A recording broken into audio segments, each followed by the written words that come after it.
Hello, everyone. This is BizChicks TV. This is the place where you can find tips and tools to help you do business better. We're here to help you run a profitable business that's fun to run and to take the hassle out of your hustle. And today we're here with our money mindset coach, Coach Caren Fern, all the way from Toronto, Canada. We are so happy to have her in the house. Coach Caren can be found everywhere on Profits in Daily, on Facebook, Instagram, etc. And so, if you're looking for a coach to help you figure out how to make profits in your business, you want to contact Coach Caren because she is the one. So, without further ado, we're going to get this party started.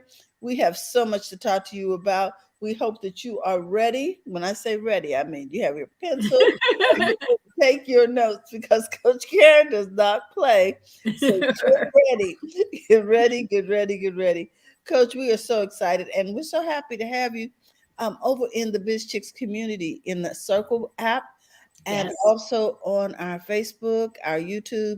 And we hope for those of you who are not aware, you can subscribe to BizChicks over on YouTube also and get the notifications if you ring that bell over there. Yep. Yep. Just locking the door. Ring that bell over there. So with that, we're going to find out what Coach has for us today. How you doing? I'm good. I'm doing good. You know, Uh, I just love talking to you, Coach.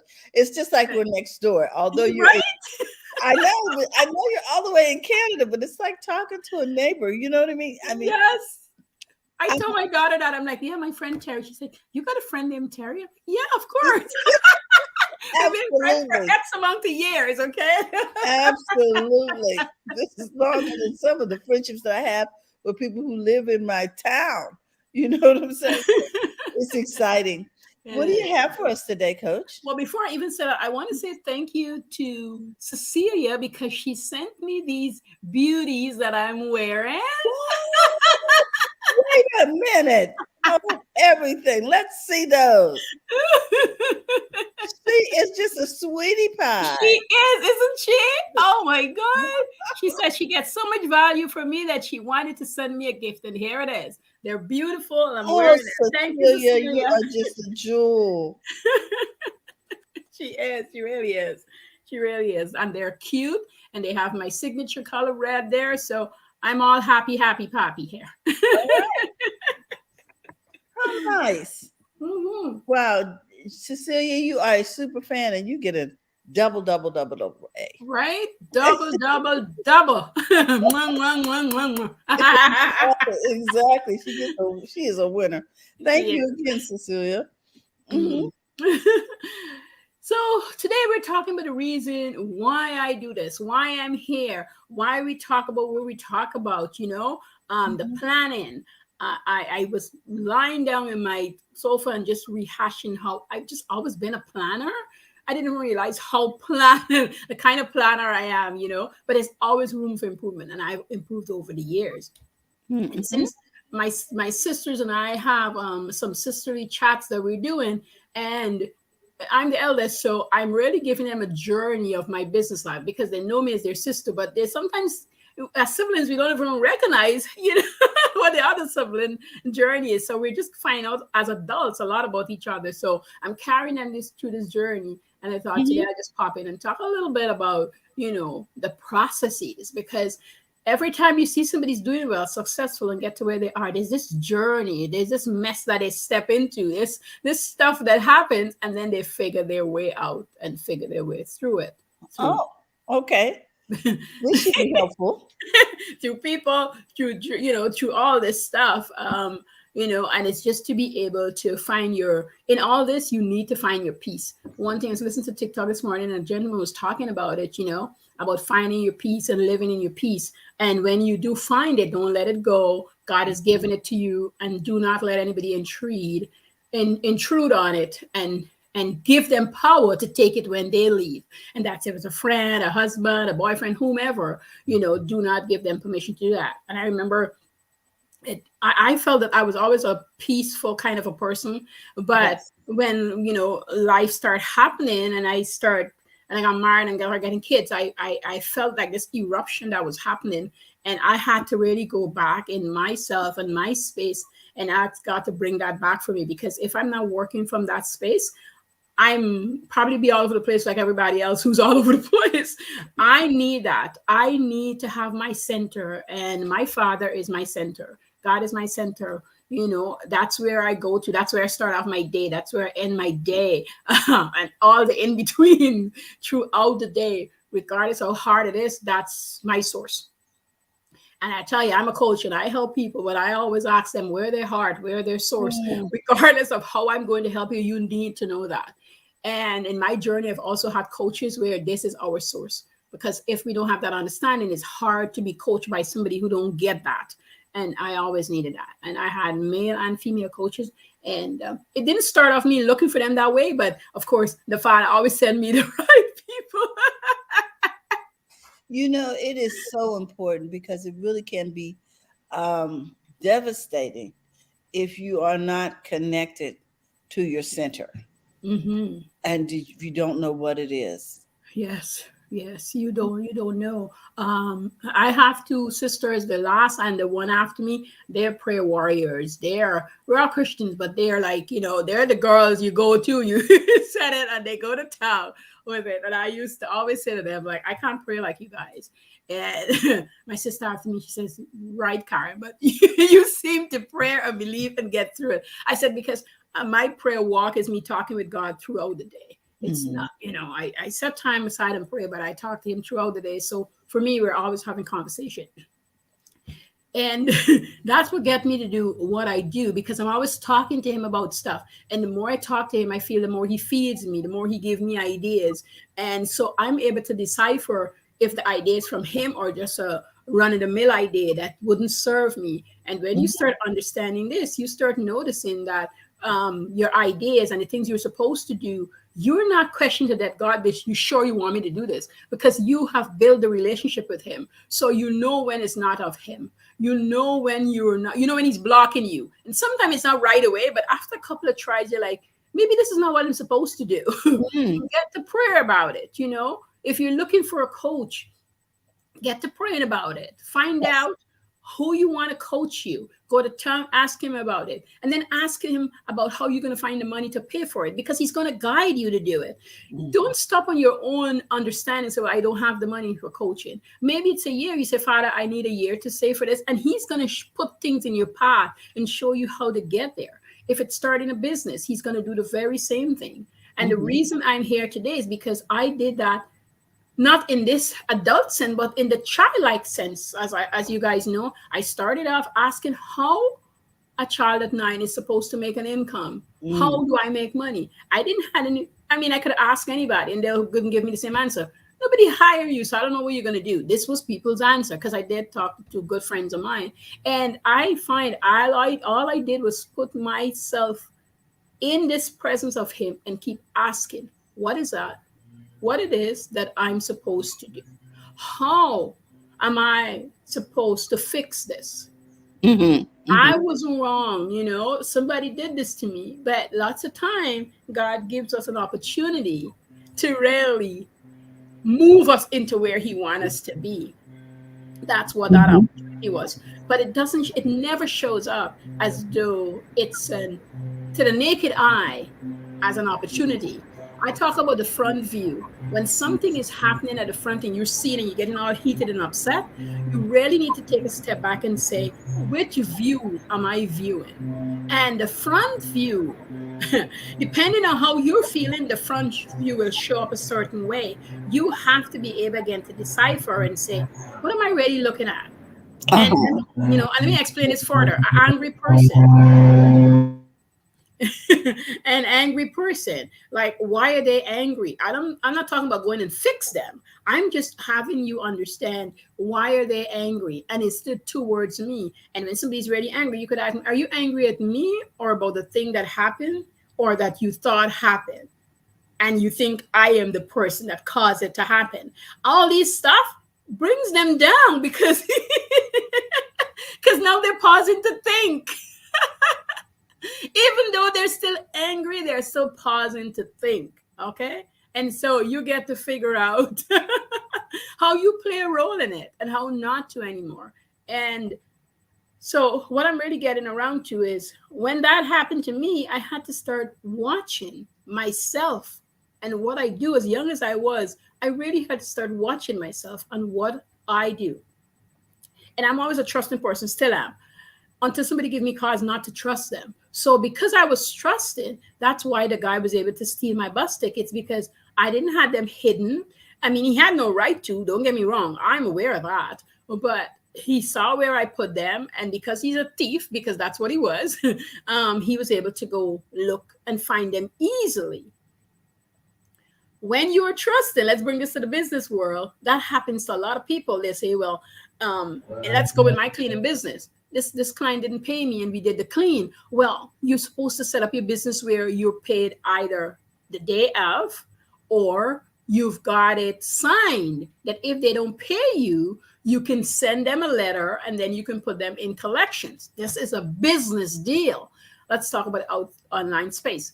If somebody's paying me for coaching and we're doing a payment plan, then they need to pay me some money and then we need to agree upon a payment style. If you're selling clothing like Carolina, she sells Carolina cover-ups. Then when they get to her booth, they have to pay. If they order, then they have to pay. This has to happen, right? Yes. And we have to be willing to receive too. This is the other part I talk about a lot. That is really important. Please talk about that. Because I'm telling you, when I first started out, I thought, oh my gosh, I can't take money from people. Mm-hmm, mm-hmm. And I find it harder for the folks that worked. For me, it wasn't hard, but I will talk about when it became hard. So for me, it was never hard because I sold all the time. So I expect to be paid. So I'm coming from the mindset of I am selling, and that's how I get money. People who work always went from the point of receiving because they didn't feel that they put in enough work to be paid. This is the truth. Because when they were working hard for somebody, they were working 8 hours. And now imagine you working 4 or 2 hours, but you're making double that same money on a day. The Mm-hmm. mind is trying to comprehend this shift. And you as the person, see, I talk about the front view there, and you as the person is internalizing this without understanding it. So the subconscious is starting to push back and say, you can't pay me that kind of money. I'm not worthy of it. Not true, but that's the forefront. I'm not worthy of it. I'm charging you too much. You could have gotten it cheaper at Walmart. Somebody else has it cheaper.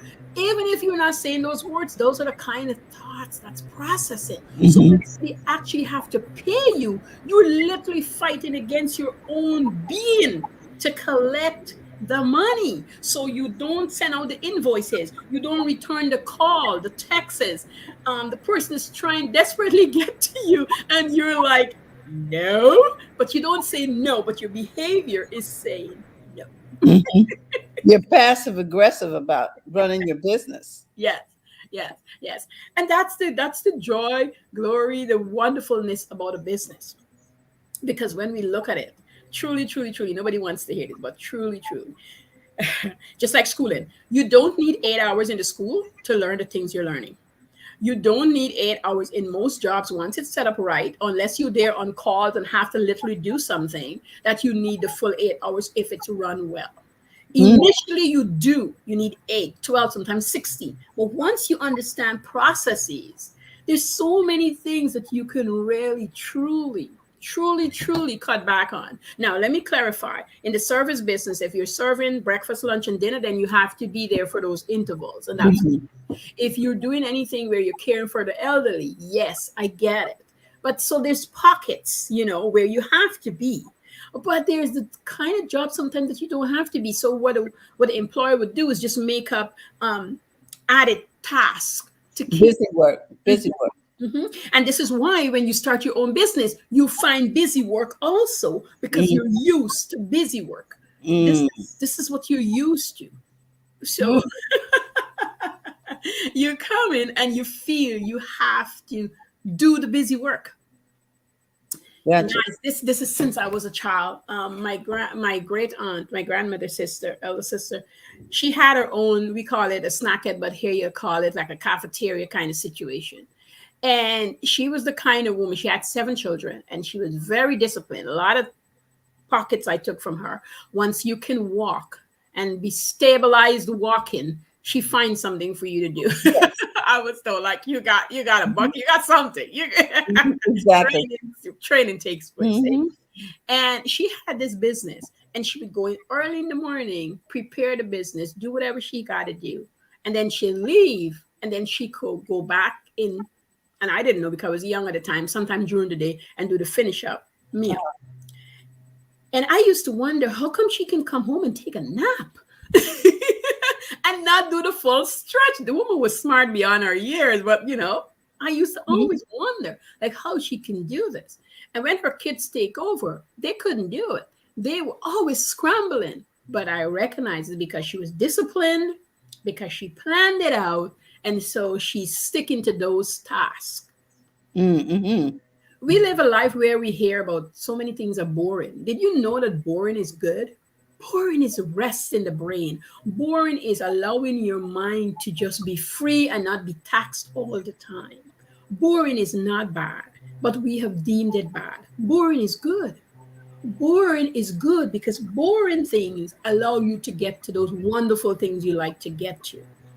And when you discipline early in life with boring stuff, you're able to carry on your business with less distraction.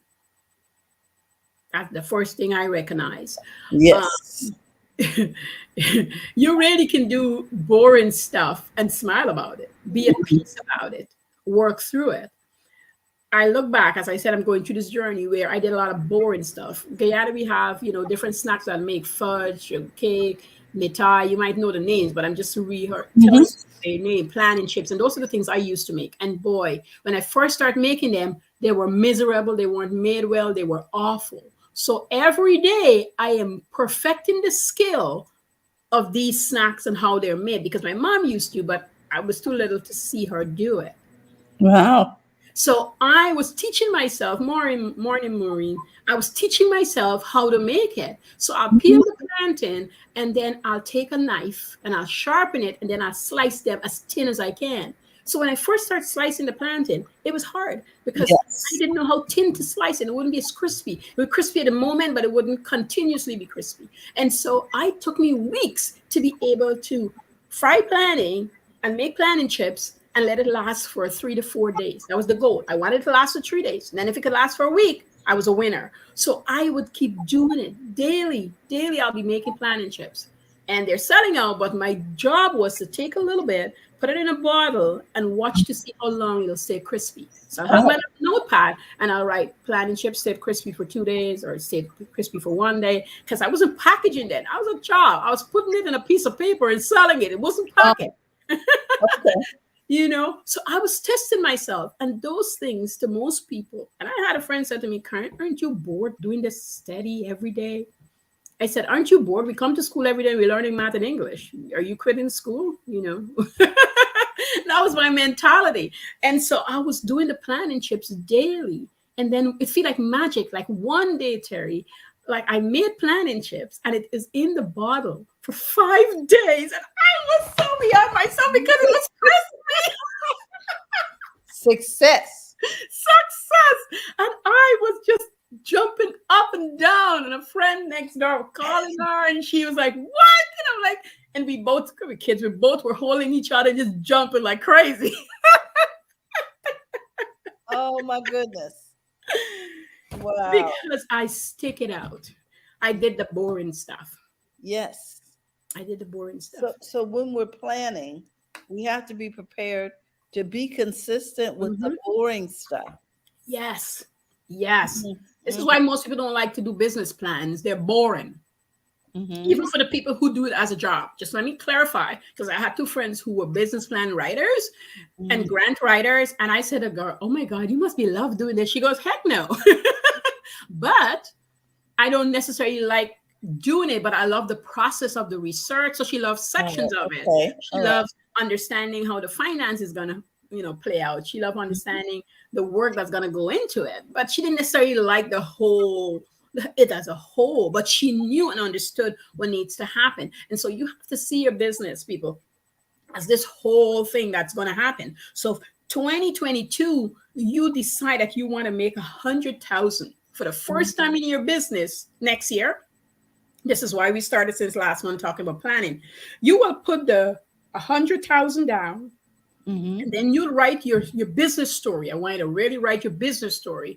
Profits in Daily was created because I recognize I'm a woman who like to receive money daily, and this is where my journey started. And I walking myself through this whole story, and there's chapters in why Profits in Daily came about. Now, in there, I can go and pull out what is the activities, and that's marketing, that's sales, that's content creation, that's whatever content creation looks like, Mm-hmm. and really break it down, like segment it in six and then break it down. And I'm going to give you an example of a house. So I'm going to clean my whole house. It's a 5-bedroom house. How do I do it?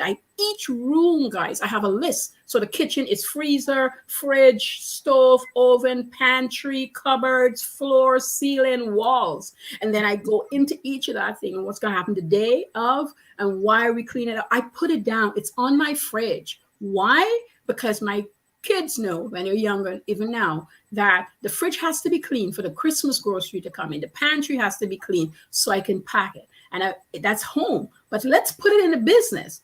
If the business was your kitchen, you have all these different areas to talk about. And each area, you would break it down. Mm-hmm. That's how you'd make that $100,000. Because now you know that I need to work so much hours a week to put in this amount of work for that.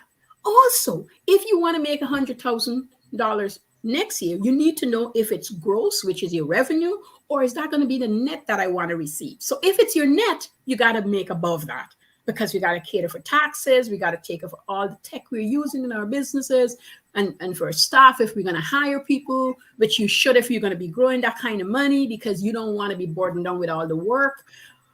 And so you're planning it out. So, in the first quarter, I want to hire my first VA, but I have her workflow. So when she come on board, I'm going to train her for 3 weeks, and then she's going to take over this portion of my business. And is she going to be a contractor or an employee? And what's the pro and the cons between both of them? And where do I land? And where does she fit in, he or she? Okay. But you got to plan it out. You got to plan it out. And then you can literally see your financial journey towards this $100,000. And you might need to make 250,000. You might need to make 150,000, 200,000 to get to the 100,000, depending on your business setup. But because you've sat down with yourself, because you plan it out, Here's the other big important question you need to ask yourself. Am I afraid of big money? Does the big number scares me? Am I afraid to receive $100,000? Am I afraid? Do I want to be a millionaire? But am I afraid? When I get past, $5,000, how do I feel? Have I ever held $10,000 at once in my hand? What was that feeling like? What was the journey to get me there?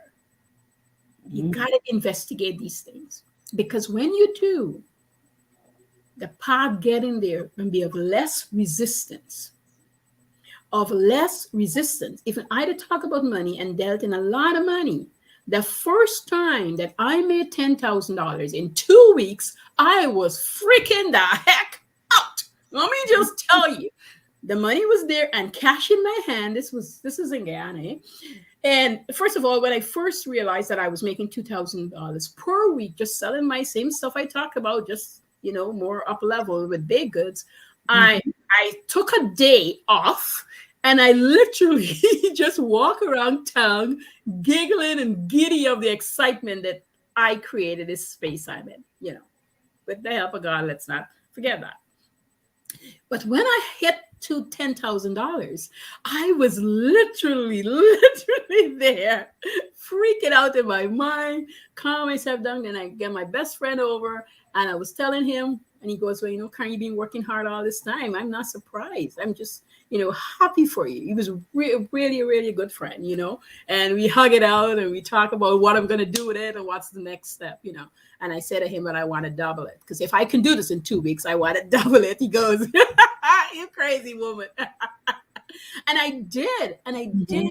It did double it. But guess what I also did? That's why I'm telling you about how I got here. Guess what I also did? I also got rid of it.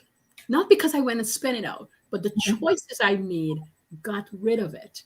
Because part of me wasn't ready to receive that kind of money, didn't think I was deserving of that kind of money. So I made poor choices that And I would this is never what make. we're talking about. Our mind, Yep. you know, did we change our mind? Did Prosperity came. Did we change our mind about receiving it? Yes, Hmm. yes, yes. And so when I look back, I said, well, why would I do that? That doesn't make any sense. But it makes sense because I didn't prepare myself. I didn't work on my mind. I didn't work in the acceptance of the money. I was just joyous. I was excited. I was glad Yes. to have it. But it stopped there. It didn't go any further. And so once I was able to get them from there, once I was able to get over the loss, I said, okay, how do I build back up? And when it do come, how do I keep it? And how do I keep growing it? And that of itself, it's a whole entire new job.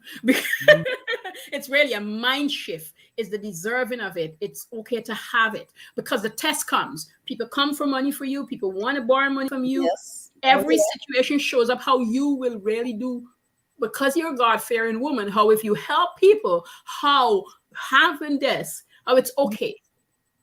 That's what I'm going to say. It's okay because you're helping somebody. It's not because you can't help, but you have to pay attention. Is it so you can get rid of what you just acquire again? yeah. Have you learned from the pattern? Do you understand what you're doing? And keeping the money, what's the problem? And that was big for me. I really had to dig to understand what's the problem. My Mhm. problem was, I could tell you right now, comfort. I am comfortable at a certain level, and I Yes. didn't want to live beyond that because I was going to lose a few people. I Mm. was going to lose a few people.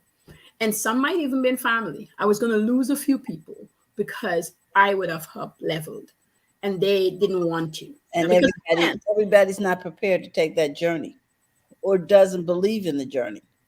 They want to get off here, Yes. or And they consciously or unconsciously. right. Exactly. Exactly. And so, yes, guys. So, yes, I had to fight that journey like nobody's business. So I want you to know, I hear you. If you got problem receiving, I understand. If Hmm. receiving And feels, keeping. We mhm, talked about that last night on the Smart Money class.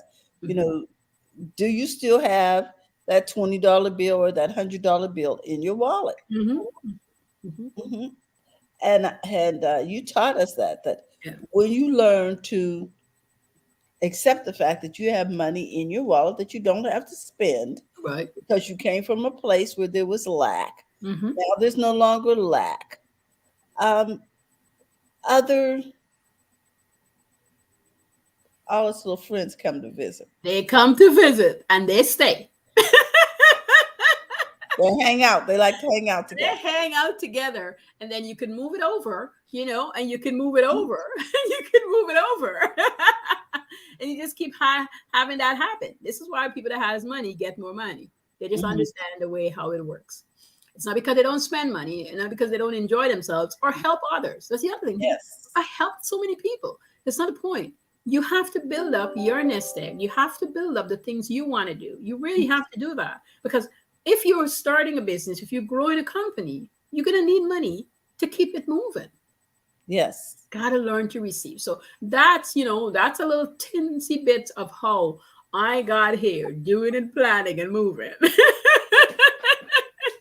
And it sounds like this is what you're advising others to get in a space in their head where they can receive what they're not entitled to, but what they have earned. Exactly. It's their value. It's your value. And the other thing I want to really say, do not look at somebody else's pocketbook and consider that when you're pricing your product or Yes. services. You can't price it because it's going to be okay for somebody to be able to pay for it. You can't price that way. That's not running a business. I'm sorry. I have been accused that I have priced out certain people. I probably have. It's okay. I have. But you have to accept the fact that those are not your customers. No, they're I not. have people who come to California cover-ups, they look at the prices. Some of them are good with them, Mhm. and some of them are not. Right. Some of them say, "Well, I'm going to have to save up for that," and I'm okay with that Yes, yes, yes. because you're running a business. You need that profit margin to be Hmm. successful. You do. The lights on, you can't turn over your Mhm. inventory. Yeah, yeah, yeah. You have to be willing to be compensated for what you do. You have to. I follow a little girl on YouTube and she's talking about that. She's like, I literally had to sit down and I realized my mom was helping me a lot. And she says, what I recognize is if I was running this business without my mom help, I couldn't pay my rent. And she Mm, said, that really, she said, I had a conversation with my mom, and my mom says, well, I was waiting to see when you were going to come talk to me about this because, we are selling our home and we can't continue. She says, her mom says, you're we gonna was, have to figure it out. and she said, her mom says, yes, let's talk about your finances and where you go from here. And this is Mhm. the cost. And she said, she's so happy that she talked to her mom about it. And I was praising her up and down. I'm like, I love when I see young people go to their moms and really confess, listen, I thought I was doing great, mom, Mhm. but I need to stay here for the next 6 months because this is where I'm at. And Yeah. mom is like, I can handle 6 months, not a problem, because you come to me and now I can help you. Yes, but I can't figure out what's going on in your mind, Right. and also we only can think as far as we have experienced. True. True. So when you talk to other people, they bring another uh, layer They do. They do. of experience and influence and Hmm. wisdom to your table. So, Exactly. and I'm always pleased when my children come to me because I don't know where else they're getting their Me information from, too. and I don't know if it's valid. Right? So I like it when they come and run things Hmm. by me because Yes. then I can help where I can help. Or Exactly. tell them they need Exactly. more research or Mm-hmm. Mm-hmm. Makes Mhm. sense. Makes sense. Wow. So today we've been talking about the reason why I do what I do. The question I have for the audience is, do you really know why you do what you do? Mm-hmm. Oh, that's a good one. That is a good one. Mhm. Yes. Do you really Yes. know? Have you sat down and asked yourself, why do I do what I do in this business? Why Mm-hmm. do I do what I do in my life? Like, Yes. and some of us are so busy being busy, we don't get to the core of and the source of who Yeah. and what we are. Yes. Yes. So true. So true. And that's what you started out with, Coach, telling us, we need to know our source. Yes. Mhm. Yes. Yes. We do. Great, great, great. So with that, if you want to recap, we can recap real quick, and Okay. then we'll do a We're close. out of here. Yeah, well, today we talk about, as Terry said, why I do what I do. I share a bit in my journey about how I got here and all our money talks, and we covered receiving money, charging, understanding revenue and profits. And all month, last month, we were talking about planning. And so we're really closing off here, talking about, getting that planning in place, getting everything Mhm, organized and established so that you can get into the new year really, really well. Hey, mhm. Doc, do really well. And next week we'll be covering how to treat your business like one of your clients because your business is really Mm, your first client. So that's what we're going to be talking about next week. All right, guys. So I hope that today is brings some value. great. I have to write that down so I'll know, Okay. like one of your clients. Guys, with that, we want to remind you to go to the front of your own line. And if you're looking for Coach Karen, you can find her at Profits in Daily, Yeah. everywhere on the internet. We are just so excited when she comes by and drops these nuggets of wisdom to us from the Money Mindset Academy. And we want to encourage you to follow Coach Karen. I'm looking over here for your banner, Coach. If you want to eyes over here. Coach Caren Fern, Profits in Daily. That's Karen with a C. Yes. Also, if you're looking to become a part of the BizChicks community, we love for you to become a part, and we ask that you simply text biz to 33777. And somewhere up here is another banner. Better. Oh my gosh. Come Terry on, has Terry. become the part of the tech queens, okay? Yes. I'm like, She's okay, doing her thing. where is my banner? Oh, we want to thank you too for subscribing to our YouTube channel. BizChicks does have a YouTube channel, and we would love for you to be a part of that community. You can go over there to BizChicks on YouTube, and we'd love for you to subscribe. In the meantime, I have not been able to find this banner. I'm going to move it to the top before tomorrow because I don't like having to look for it during the show. It's all right. So it is 33777 and simply text biz to that number. And we would appreciate your becoming, here it is, joining our community. So Yeah. in the meantime, we want to remind you to go to the front of your own line to follow Coach Karen. Dr. Tachi's going to be on Friday. She's going to be giving us information from Mediascope. You know, you can follow her on the web also. Hmm. And she says to you, Coach Karen, that's great advice. Thank you. She You know, puts up every Friday to dance off. you Oh, know, she's put some funny ones. I'm like, yes, doc. we love Dr. Tachi. She Yeah. is, you can find her on Mediascope, and she also is on Clubhouse quite Yes. often. So you may want to search her out over there. In the meantime, we love you guys, and we would love for you to be a part of the community. We'll see you tomorrow. We'll be talking with Rama Shamizu and friends about our happy, healthy habits. Yes. With that, bye bye and have a great Have a day. great, great day.